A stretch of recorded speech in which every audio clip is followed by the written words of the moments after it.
अगला क्वेश्चन है, if the radius of the octahedral void is small r and radius of the atoms in close packing is r, capital R, derive relation between r and r। तो अब आपको पता है कि octahedral void का जो base होता है वो बेस आपका स्क्वायर होता है। तो इस तरीके से आप मान लीजिए एक लेयर में 4 एटम्स इस तरीके से होंगे, तो सबके सेंटर्स को अगर हम मिलाएं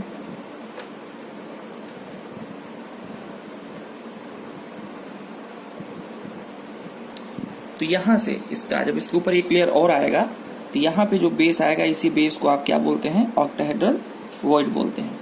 अब इस ऑक्टाहेड्रल वॉइड का जो रेडियस है वो रेडियस है स्मॉल r, और ये जो एटम है इस एटम का रेडियस r है। तो इसे आप चाहें तो नाम भी दे सकते हैं, जैसे इन सारे सेंटर्स को क्वेश्चन सॉल्व करने में आपको आराम मिलेगा, आसानी से हो जाएगा। A, B, C, D ये एटम्स हैं और ये बीच ऑक्टाहेड्रल वॉइड है। सपोज करिए उसमें एक आपने छोटा सा स्फीयर को रखा है जिसका रेडियस r है। अब ये जो स्मॉल r है ये रेडियस है आपका वॉइड का, और कैपिटल R है रेडियस ऑफ एटम का। अब यहां से अगर आप चाहें तो इसे जो dB है, dB, तो इन ट्रायंगल DBC एक चीज तो क्लियर हो गया, ये आपका 90 डिग्री है, तो स्क्वायर है तो ये आपका क्या है, 90 डिग्री है। तो अगर ये 90 डिग्री है तो इसके लिए पाइथागोरस थ्योरम आप बड़े अच्छी तरीके से जानते हैं, तो लिख सकते हैं BD square is equals to CD square plus BC square. अब क्योंकि ये एक यूनिट सेल है तो इस यूनिट सेल का जो एटम के बीच का ये एक एज है, तो इस एज का जो है लेंथ स्मॉल a है। एज का लेंथ कितना होता है, हम लोग शुरू से यही कन्वेंशन लेकर के चलते आ रहे हैं, एज लेंथ है स्मॉल a। अगर ये स्मॉल a है तो ये भी स्मॉल a होगा। तो हम BD square is equal to लिख सकते हैं CD स्क्वायर, CD की लेंथ है a तो it is a square, and plus BC की भी लेंथ है a तो ये भी हो गया a square. It will be equals to 2a square. हमको ये देखना है कि BD के बीच में क्या क्या है। तो BD के बीच में देखिए ये जो हो गया radius of atom that is capital R। तो चलिए इसको थोड़ा डिटेल में हम लोग लिख लेते हैं। चलिए स्मॉल कैपिटल R हो गया, ठीक है। फिर ये हो गया radius of void that is small r, तो हो गया स्मॉल r। फिर रेडियस ऑफ वॉइड फिर से स्मॉल r, फिर radius of atom capital R। It means 2r plus 2r। तो अगर यहां से 2 आप कॉमन ले लेते हैं तो बचेगा क्या, r प्लस r, ये हम लोग लिख सकते हैं। It is equals to 2a square.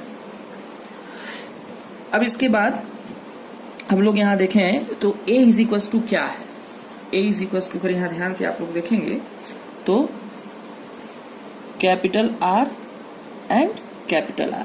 पहले तो आप चाहें तो इस स्क्वायर को हटा सकते हैं। तो स्क्वायर को अगर आप हटाते हैं तो फिर तो ये BD स्क्वायर है, तो यहाँ BD square it means whole square. इसका भी क्या होगा, होल स्क्वायर। इधर भी स्क्वायर इधर भी स्क्वायर, स्क्वायर रूट ले लीजिए तो आपको क्या मिलेगा, 2r plus r is equals to √2। अब ये 2 है तो √2, अभी a स्क्वायर है तो ये होगा इसका root a, √2 into a। Again we no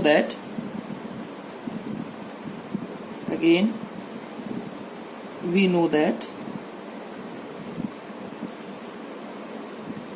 a is equals to 2r, 2 capital R। कैसे, ये a है तो देखिए यहां से एक r ये हो गया और एक r ये हो गया, a is equals to 2r। तो इस वैल्यू को अगर आप यहां पुट करेंगे तो आपको क्या मिलेगा, 2r plus r is equals to √2 into 2r।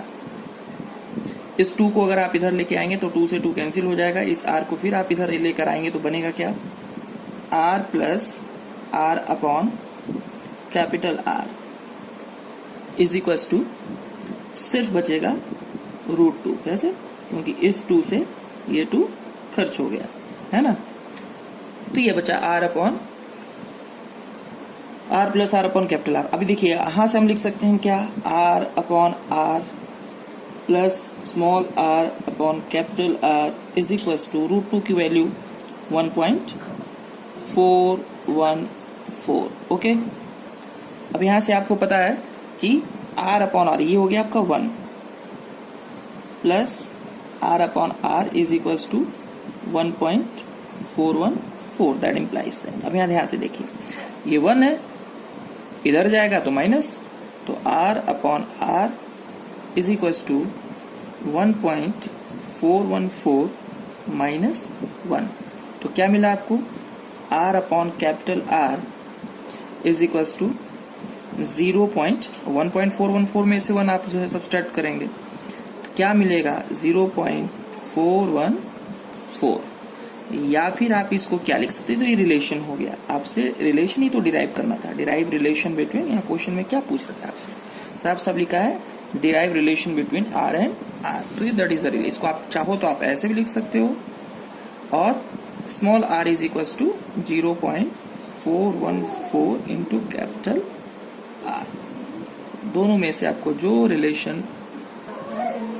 तो अगला क्वेश्चन है, copper crystallises into a FCC lattice with edge length. यहाँ जो क्वेश्चन के साथ साथ हम लोग चलते हैं, तो A is equals to 3.61 into 10⁻⁻8 centimetre, so that the calculated density is in agreement with its measured value of 8.92 ग्राम पर सेंटीमीटर क्यूब। तो ये बहुत आसान क्वेश्चन है, इसमें आपको डेंसिटी की वैल्यू ऑलरेडी दे ही रखी गई है, इसमें बस आपको यहाँ से वैल्यू कैलकुलेट करके दिखा देना है कि हमारी डेंसिटी इतनी ही होगी।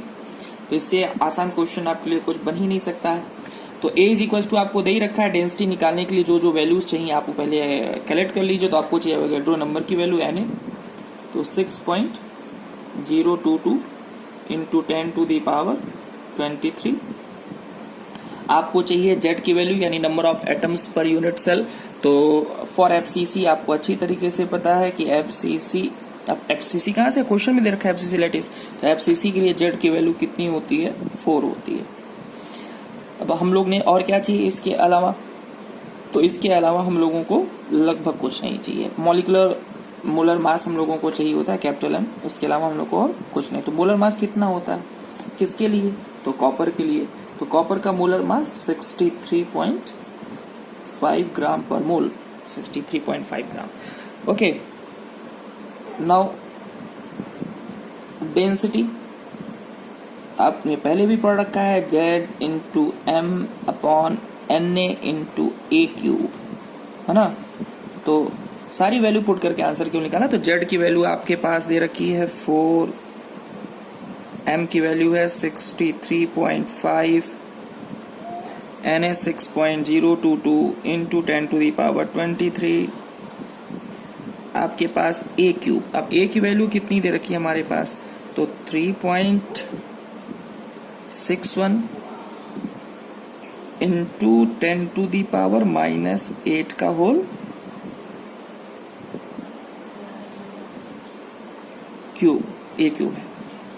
तो 4 इंटू 63.5 अपॉन, इसे मोर सिंपल कर सकते हैं, 6.022 इंटू 10⁻23 इंटू 3.61 का होल क्यूब और 10⁻⁻8 का होल क्यूब। तो आपको पता है 8 3 24, 10⁻24। आप इसे 23, 24 पावर को एक साथ सॉल्व कर सकते हैं। सारी वैल्यूज को जब सॉल्व करेंगे तो D की जो वैल्यू आपको पहले ही दे रखा है 8.92, तो आपकी वैल्यू भी इसी के अप्रॉक्स आनी चाहिए।